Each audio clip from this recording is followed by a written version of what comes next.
परम शांति बापूजी आपका स्वागत है। और आज हम ये जानना चाहते हैं कि आत्मा की निराकारी, आकारी और साकारी स्टेज क्या है। देखो, निराकारी स्टेज आत्माओं की, जैसे मैं एक एग्जांपल दे दूं, आत्मा निराकार कब होती है? जैसे महाशिव ने महाब्रह्मांड का सृजन किया, तो महाशिव निराकार ने सोचा कि मैं एक से अनंत हो जाऊं, तो एक संकल्प मात्र सोचा और अनंत शब्द पूरा सोच या संकल्प, हल्का सा संकल्प, उसके पावर के में से अनंत पावर के ब्रेकअप हुए, परम लाइट के ब्रेकअप हुए, परम लाइट के ब्रेकअप हुए, जो टुकड़े हुए वो सब शिव बन गए। तो वो सब निराकार शिव बने। फिर निराकारी से आकारी कैसे बने, फिर धरती पर कैसे साकारी बनते गए, वो मैंने पूरे हिस्ट्री ऑफ यूनिवर्स में भी बताया है और कई ब्रह्मांडों की वीडियो में भी बताया है कि पहले पहले निराकारी सृजन हुआ। जैसे हमारे यूनिवर्स के बारे में भी बताया कि पहले निराकारी आत्माएं कैसे बनी। पहले 9 लाख निराकारी आत्माएं बनी, फिर धीरे धीरे 2 करोड़ बनी। निराकारी से आकारी बनने की प्रोसेस में 2 करोड़ बनी, फिर धीरे धीरे बढ़ती गई। और ऐसी तरह हमने मल्टीवर्स की क्रिएशन ऑफ मल्टीवर्स में भी बताया कि पहले आत्माएं निराकारी बनती है, पावर का एक ब्रेकअप होता है, फिर उसके अंदर धीरे धीरे धीरे मतलब निराकारी से आकारी बनती है। कैसे, पूरी बहुत लंबी प्रोसेस है, इसलिए सब कुछ नहीं बताऊंगा, पूरा आपको वीडियो देखना पड़ेगा। प्रोसेस निराकारी से आकारी, आकारी से साकारी कैसे बनते हैं, ये सारा प्रोसेस आपको देखना पड़ेगा। बाबूजी, यहाँ हम स्टेज की बात करेंगे कि आत्मा की स्टेज कैसे निराकारी, आकारी और साकारी। जैसे मनुष्य अवतार में है, तो मनुष्य अवतार में अगर जो ज्ञानी है, महाज्ञानी है, तो ऊंच से ऊंच परम धाम में, मतलब बेहद की कला के परम धाम में ऑलमाइटी अथॉरिटी रहता है, निराकार स्वरूप में वो याद करता है, आत्मस्वरूप बन के खुद को जान गया कि मैं आत्मा हूँ, स्वयं को जानता है कि मैं आत्मा हूँ। और कोई शिव को जानता है, फिर शिव से कहीं आगे ज्ञान होता है तो महाशिव, परमशिव सब ज्ञान जान लेता है। शिव, महाशिव, परमशिव, ब्रह्मांड, यूनिवर्स, गैलेक्सी, मल्टीवर्स, मल्टीवर्स से भी आगे कई कलाओं के ब्रह्मांड, बेहद की कलाओं का ब्रह्मांड, ये सारा बेहद का ज्ञान सागर में डूबता है, बार बार ज्ञान सागर में गोते लगाता है। तो ज्ञान आने पर आत्मा यहाँ भी मनुष्य अवतार में कभी निराकारी, कभी आकारी, कभी साकारी, तीनों रूप का आत्मा यहाँ भी अनुभव कर सकता है। आत्मा, यहाँ मनुष्य आत्मा की बात करो, जो ज्ञानी तू विशेष आत्मा है, हाई ज्ञानी तू आत्मा, गीता में बोला ना भगवान कृष्ण ने, मुझे ज्ञानी तू आत्मा विशेष प्रिय है। तो जैसे आत्मा निराकारी अवस्था में एकदम बिंदु, आत्मा सेंटर पॉइंट, माइंड के सेंटर पॉइंट में रहती है और माइंड को चलाकर शरीर को चलाती है माइंड के द्वारा, तो आत्मा एकदम निराकारी अनुभव करती है। तो एकदम निराकारी स्टेज में होती है तो वो पावर लेती है, ऊपर ऊंचते ऊंच परम धाम से पावर लेती है, तब निराकारी अवस्था होती है। ऊंचते ऊंच परम धाम में, बेहद की कला के परम धाम से ऑलमाइटी अथॉरिटी के निराकार रूप से पावर लेगी, तो आत्मा में पावर आएगी।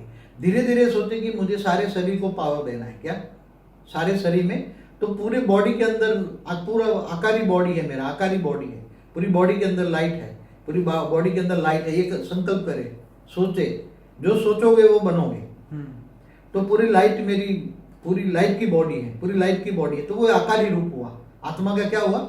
आकारी रूप। और पूरा देहभान में है, बिल्कुल न निराकारी स्टेज है न आकारी स्टेज है, दोनों में से कोई स्टेज नहीं है, तो साकारी हो गई। मगर तुम्हें हमेशा कम से कम कर्म योगी बनना है।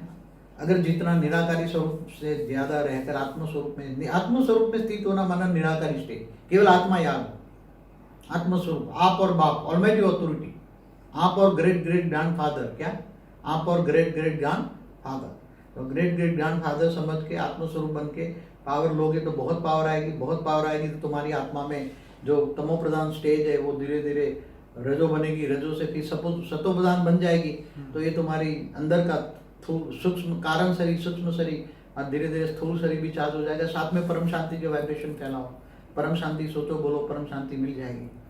याद के साथ साथ परम शांति, तो घर में भी परम शांति के वाइब्रेशन फैल जाओगे।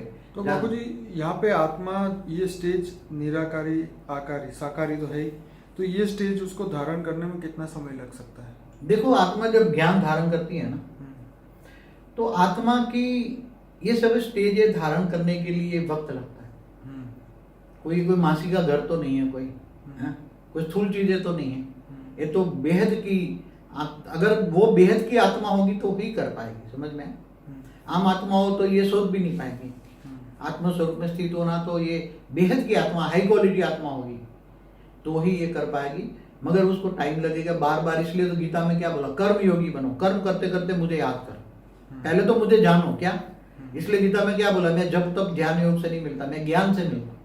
इसलिए ज्ञान, जो बेहद की ज्ञान हाथ में आ जाए तो आत्मा पुरुषार्थ करे, खाते पीते, फिर पावर आएगी तो ऑटोमेटिक विकार चले जाएंगे, काम क्रोध लोभ मोह अहंकार चला जाएगा, उसको जीने का तरीका बदल जाएगा, संस्कार बदल जाएंगे। क्योंकि आत्मा में पावर आने से उसकी जो मन है बदल जाएगा। आत्मा में मन है, मन के अंदर बुद्धि है, बुद्धि के अंदर संस्कार है, तो मन बदल जाएगा। आत्मा के पावर आने से मन है जो बार बार विचलित होता है, और जो नेगेटिव या कभी नेगेटिव कभी पॉजिटिव, हर पल में मन संकल्प करता रहता है नेगेटिव या पॉजिटिव, तो धीरे धीरे मन स्थिर बुद्धि हो जाएगा। क्या हो जाएगा? मन स्थिर बुद्धि हो जाएगा। आत्मस्वरूप की अनुभूति धीरे धीरे धीरे, लंबा समय लगता है आत्मस्वरूप की अनुभूति करने के लिए। तो कभी निराकारी, कभी आकारी, कभी साकारी है, काम करने में बहुत टाइम लगता है उसमें, और बहुत मेहनत भी है। कर्मयोगी जीवन है, मगर खुशी खुशी करे। अगर ऑलमाइटी अथॉरिटी से प्यार है तुम्हें, तुम ग्रेट ग्रेट ग्रैंड फादर समझ से उससे पावर ले रहे हो, तो बहुत ज्यादा पावर आएगा, बहुत ज्यादा पावर आएगा। और जितना आत्मा में ज्यादा पावर आएगा, इतना इतना तुम्हारा मन स्थिर मन हो जाएगा, बुद्धि भी स्थिर बुद्धि हो जाएगी, और तुम्हारा मन केवल, तुम्हें ज्ञान हो जाएगी ये जो 5 तत्वों की दुनिया है, मृत्यु लोग जो है, मृत्यु लोग है ये, तो ऊपर तुम्हें ऊंचते ऊंच परम धाम जाना है, लक्ष्य समझ में आ जाए। बेहद ऊंचते ऊंच पर कला के परम धाम में जाना है, तुम्हारा लक्ष्य भी होना चाहिए। तुम्हारे अंदर कॉन्फिडेंस होना चाहिए कि मैं बेहद की परम परम महान आत्मा हूं, ये भी पता होना चाहिए। तुम्हें खुद को पता होना चाहिए कि मैं कितना ज्ञान डाइजेस्ट कर सकता हूँ। आत्मा की पहचान है ज्ञान। ज्ञान कितना पहचान, ज्ञान है पहचान।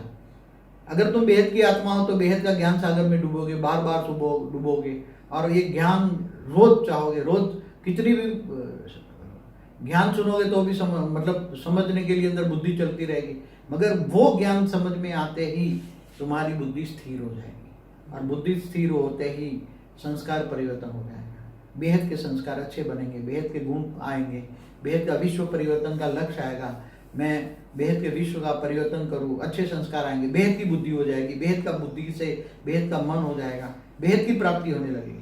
हद की चीजें, लौकिक भी धीरे धीरे बहुत पुरुषार्थ करोगे तो परम शांति के वाइब्रेशन फैलेंगे ना। परम शांति सोचो बोलो तो परम शांति घर में भी, परम शांति सभी लोगों को आएगी। परम शांति चारों जहां जाओगे परम शांति मिलेगी। तुम्हारे दुश्मन भी तुम्हें याद करेंगे तो उसको परम शांति मिलेगी, क्योंकि तुम्हारे पास जो होगे वो दोगे ना उसको।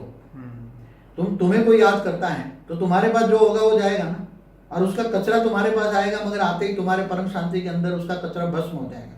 और पॉजिटिव एक्शन का रिएक्शन तो होता है ना संकल्पों का।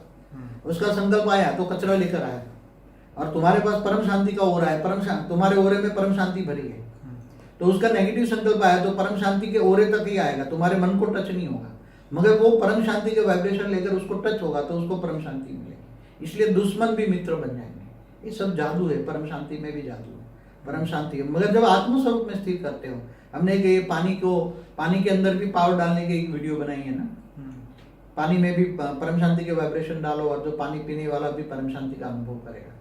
तो ये सब बहुत ये रियल में है। सब पावर तुम्हें किसी में भी डालो, खाने बनाने वाली भी परम शांति के वाइब्रेशन बोलते खाना बनाती है, तो खाने वाला भी परम शांति बोलने लग जाएगा।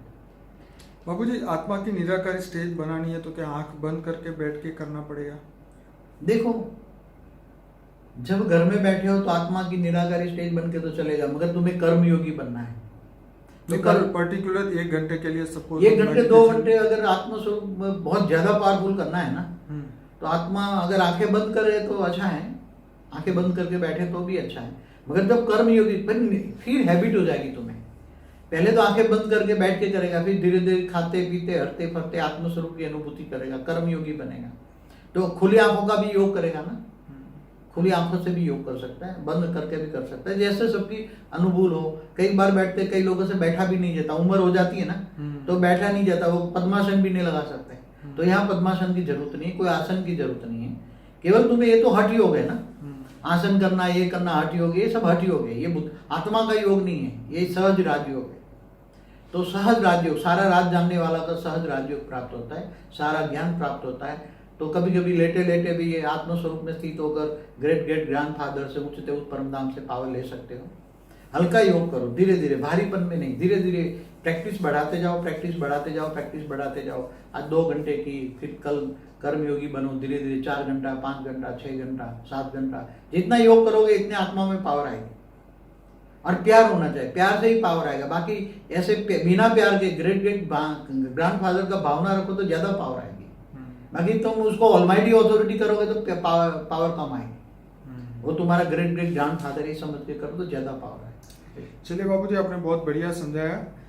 ज़्यादा समझने के लिए सभी श्रोताओं को हमारे 120 वीडियोस अनस्पोकन ट्रूथ बाय बापूजी के प्लेलिस्ट में हैं, जरूर से देखिए और इस चैनल को सब्सक्राइब करना ना भूलें और इस वीडियो को लाइक करें, शेयर करें, कमेंट करें ताकि ज़्यादा लोगों तक हम पहुंच सके और ये ज्ञान दुनिया तक पहुंच सके।